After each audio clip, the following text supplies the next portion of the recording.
Ladies and gentlemen, well, the topic I have chosen, I think, is quite different, maybe remote from the expertise that you all hold.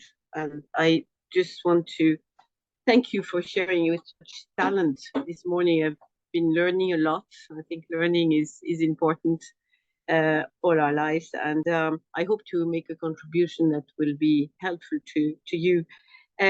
I have a text, and I'm not going to be speaking freely or as freely as other speakers before, simply because I have a lot of information and not capable of just retaining the whole lot of it and speak, with figures and so on for 20 minutes. So I want to start with a statement that's maybe just very logical, that women actually represent half of the world population, maybe even slightly a bit more, and that therefore it will be quite logical that they would participate in all public debates in times of peace and time of war, as obviously they do have contributions to make. Globally, their voices are increasingly being heard, specifically in the Western world. But if they are free to express themselves, is anybody really listening? As Vice President of the Foreign Affairs, Defense and Armed Forces Committee in the French Senate today, I am invited to attend many conferences on defense and security issues, where very often I am the only woman. You will easily understand, therefore, that I have chosen the topic of women's role in decision-making and conflict resolution, as these two subjects are intrinsically linked. Indeed, conflicts exacerbate pre-existing patterns of discrimination based on sex. I do believe that despite the fact that women have a central role to play in the process of decision-making, they are not sufficiently invited to contribute when they are not denied to do so. Now, I'm going to move on to the next one. Yes.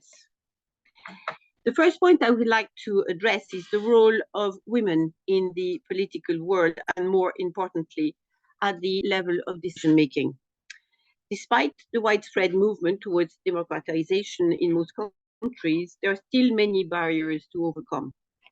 These obstacles are largely attributable to deeply entrenched social norms, deeply rooted mentally, traditional unequal power relations, social, economic, and cultural barriers, as well as the prevalence of sexist language and gender-based violence, continue to limit women's participation in political and public spheres.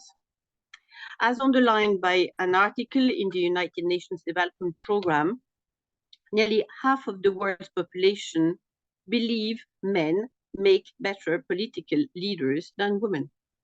Moreover, women are confronted with multiple forms of discrimination based on age, disability, ethnicity, and social origin.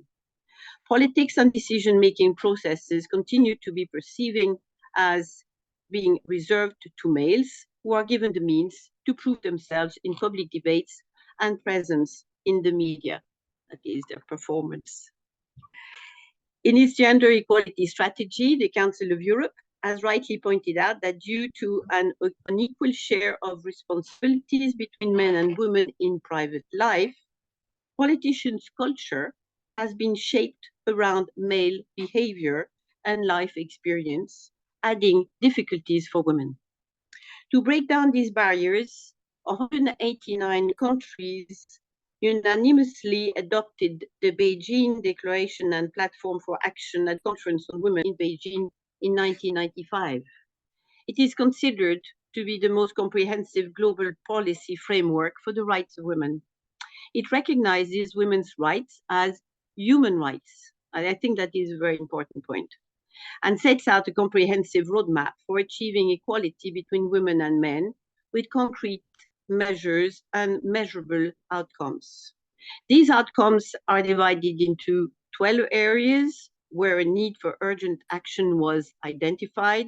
That was in 1995, such as poverty, education, healthcare, violence, armed conflict, economic empowerment, power and decision-making, or mechanisms to promote advancement of women. 25 years later, after the adoption of this declaration in 2020, the European Parliament presented a progress report showing that we're still very far from the objectives set. On a European scale, indicators show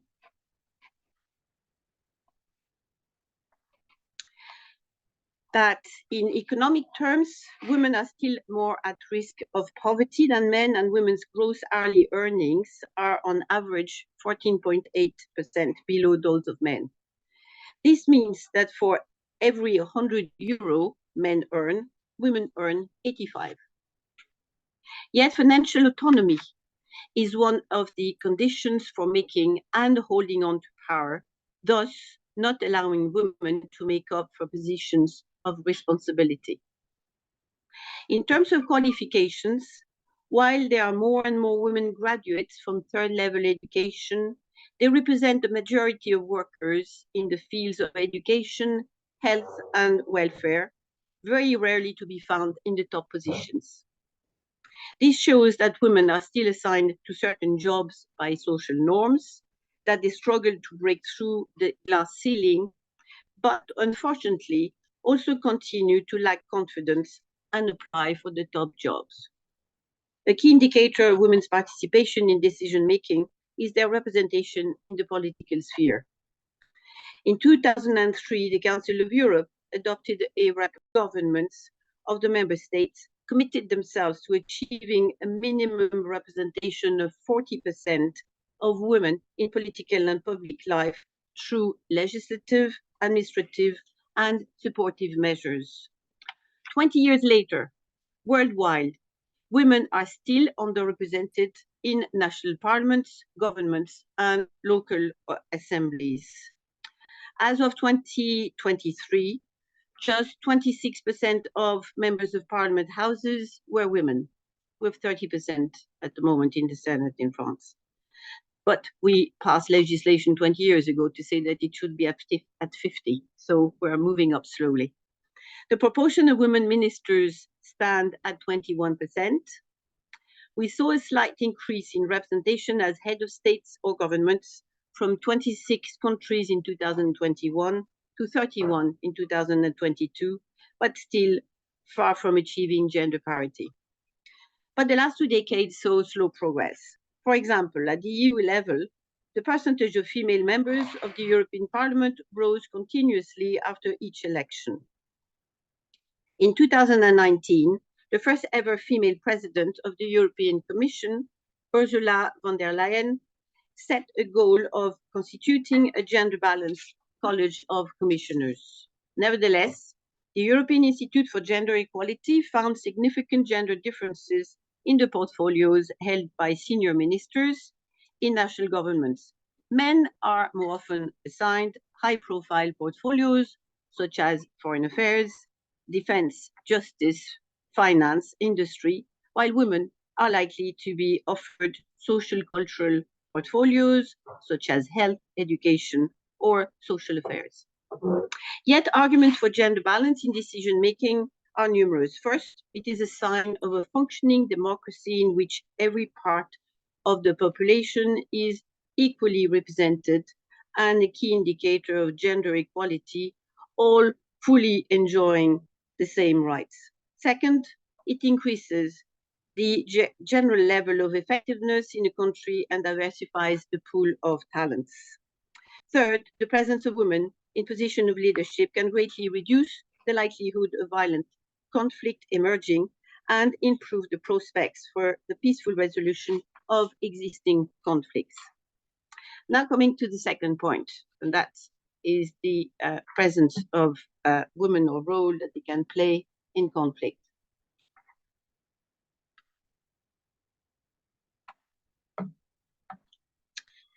I think that women are in a paradoxical situation.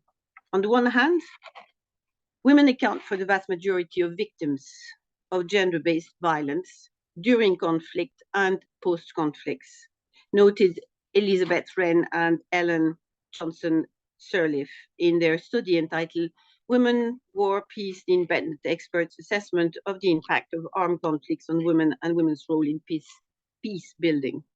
The Committee on the Elimination of Discrimination Against Women recognized that wars, armed conflicts, and the occupation of territories often lead to increased prostitution, human trafficking, and sexual assault on women. Until the 1990s, wartime sexual violence was not prosecuted as an international crime, despite being prohibited under international humanitarian law.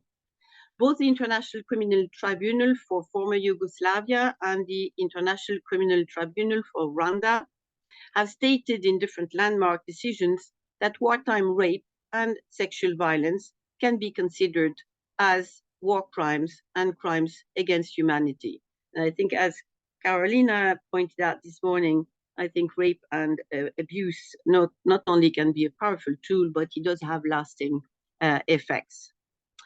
Women are the main civilian victims of conflicts. Approximately 80% of civilian casualties are women, and 80% of all refugees and internally displaced people worldwide are women and children. Violence against women, both during conflict and post-conflict, can be seen as a continuum of the discrimination women experience in peacetime. The underlying causes of violence, both in peace and in conflict, are the same. Historically, unequal power relations between men and women, systemic and cultural causes such as gender-based discrimination, and a patriarchal value system. On the other hand, women are often excluded from the negotiation and confined to a marginal role in the post-conflict reconstruction and reconciliation efforts. About 7 out of every 10 peace processes still did not include women mediators or women signatories, as was the case in the peace talks in Kosovo, in Southern Caucasus, Afghanistan, Iraq, Libya, or Yemen. According to the United Nations Entity for Gender Equality and the Empowerment of Women, women constituted just 13% of negotiators, 6% of mediators, and 6% of signatories in major peace processes around the world between 1992 and 2006 and 2019. I do have an example of a wonderful woman, Fawzia Koufi, who was an MP in Afghanistan. She is actually the lady who passed the legislation for women education there, who had, of course, to flee her country with her 2 daughters simply to save her life. But she was the only woman in the Doha negotiations between the Taliban and the Americans at the time. Not including women in those delegations result in ceasefires and peace agreements that rarely address the perspectives, needs, and concerns of women and of other vulnerable groups, and a subsequent lack of planning for those needs in post-conflict recovery.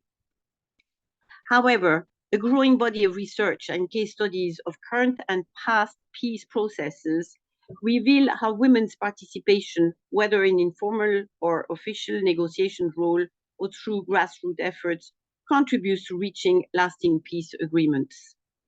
According to the Council on Foreign Relations, women participation increases by 35% the probability of peace agreement lasting 15 years when they would have lasted for a much shorter period. First, women often take a collaborative approach to peacemaking that cuts across cultural and sectarian divides. Such an approach, which incorporates the concerns of diverse demographics, religious, ethnic, cultural groups affected by a conflict, and with an interest in its resolution, increases the prospects of long-term stability and reduces the likelihood of state failure, conflict onset, and poverty.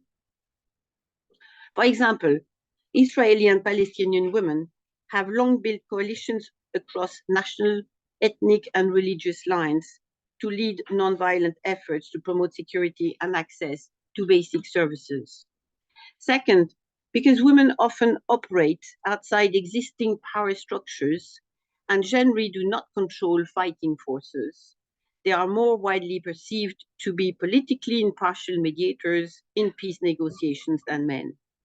I would like to give you an example of a conflict which I know particularly well, and that is in Northern Ireland, where women for a long time were respected as honest brokers who represented both communities, which allowed men to lead back-channel conversations with opposing parties, which maybe explains that today the party, the Sinn Féin party, is led by a woman, and that the parliament in Northern Ireland is also headed by a woman.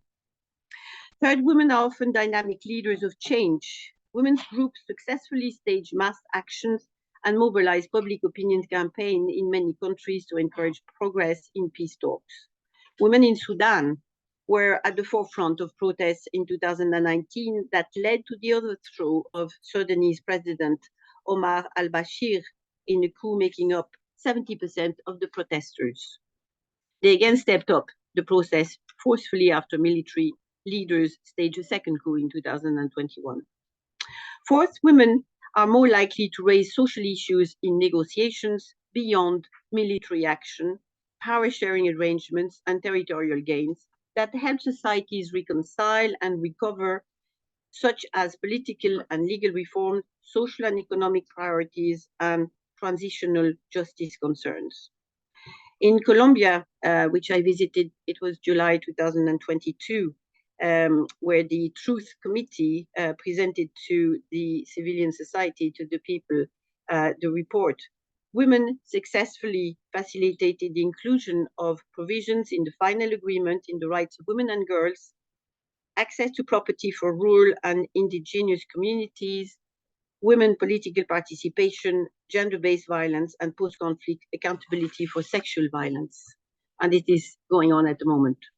In addition, women are also likely, or more likely, to direct post-conflict resources to the reconstruction of public institutions and provision of critical services to long-term stability, including schools, healthcare services, and so on.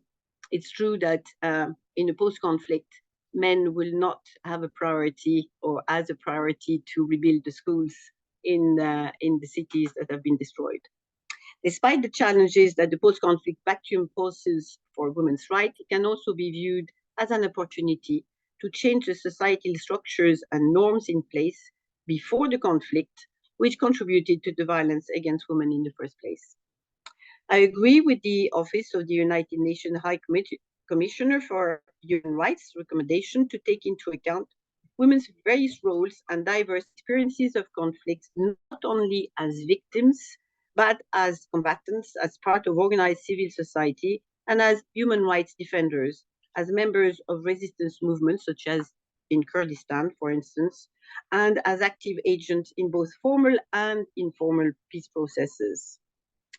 I'll just take the example of the war in Ukraine. We see today that men, of course, are bearing the burden of the fighting on the front line, but women are extremely active in the civil society, and they're also active in the political world, especially, well, I'm meeting quite a lot of them in various conferences and meetings as they're working towards preparing Ukraine to join the EU and having a stronger political representation. Now, and I'll just finish with the, just say that it's also, well, we have two major concerns at the moment, the war between the Hamas and Israel also, which today is trying to find resolutions, especially negotiations that are taking place in Doha. But there again, there's not a single woman on either part. So I would like to say that, well, I'm convinced that a meeting such as today, the one that we're holding, I think are crucial to collectively find inclusive solutions to the issues that we're facing, and that we must never be afraid to know where we're coming from and look forward to a better future for women. A lot has been done, but I think there's a lot to do. And I would like to thank the organizers of the Women's Forum for having me, and for you for listening to me with such patience. Thank you.